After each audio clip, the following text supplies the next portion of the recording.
saan pa ba tayo lulugar? Nandiyan na, kinukumpleto ko na. Yan lang naman yun. Diba ako wala akong inaano kasi rights nyo yan eh, taga-sitol tayo. Pero sana lang maging patas tayo. Kasi napapansin ko talaga ngayon, super ako lang lagi nakikita nyo. Sa totoo lang, wala nang, ano lang, street food vendor lang po ako, yun lang ang concept ko. Ang hirap din mag-provide ng puhunan. Ito nga, may nagmagandang tao, nandito ako lang, kasi dati nasa kalsada ako, so preparing kayo. Kung nakapisto ako dito, ano naman mga hinahanap nyo. So gusto ko maging patas lang. Kasi sa lahat ng vendor dito, sa dami namin, ako lang laging nakikita nyo. Yun lang naman yun eh, maging patas lang sana tayo. Pero ako wala akong ano doon sa inyo, pero sana na maging patas mo tayo ha. Kasi ako nagpag-comply na ako pag sinabing kumuha ganito, ito na ito ganito. Yun lang naman. Yun lang naman. So ngayon, pero gagawin ko pa rin yan, pag-comply pa rin ako sa inyo. Pero siyempre, at least alam nyo lang din. Kasi kung hindi na ako papayagan ako na pag-comply ako, so mag-illegal na lang tayo. Kasi ginagawa ko na para maging legal ako. Lahat ng papilyo po, punta naman ako doon, pag-coordinate naman ako, bakit may closure order pa rin?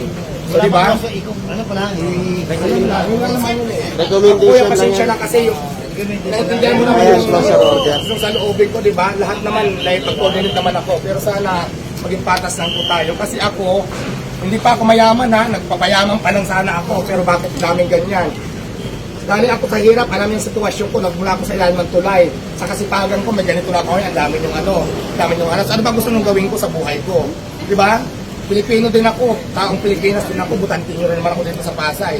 Yun lang naman sa akin. Wala akong question doon, pero sana naman, di ba, lahat naman ng papilyo, tinalo ko naman. Pag sinabi, salitahin, nagpagawa ko ng kitchen dyan. So ano pa ba, hindi pa yan tapos, ito na rin hindi na. Ano siya ko sumagot ako dyan ha? Ano ba yung unang hinala nyo nito? May pa-coordinate ako. Sino ko sa binasa ko sa City Hall.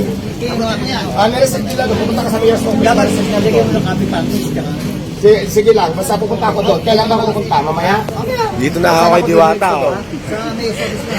Sige, kasi di ba, para sa alam nyo. Endorse na kami oras. Hindi kasi magpo-closure kayo na pag-comply naman ako. Hindi naman tama yung ganun siguro bilang isang mamaya. Saan ba ako lulungan na ba gusto nyo mangyari sa buhay ko? Yan lang naman yun eh.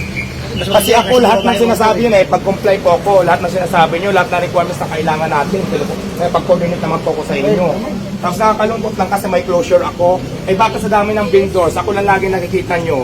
Ito ba dito na malalaking tindahan dyan, mayroon bang mga Mukhang ipapasaran ng mga ata si Diwata. sa akin. Yun lang naman sa akin kuya, maging patas lang po sana tayo. Ako wala akong question doon, pero sana naman lahatin nyo na lang. Kasi ako naman lahat ng pinuprovide ko ito, sinasabi nyo, meron, naano ko naman. So, kasi ang nangyayari kasi parang hindi na Huwag naman sana ipasara.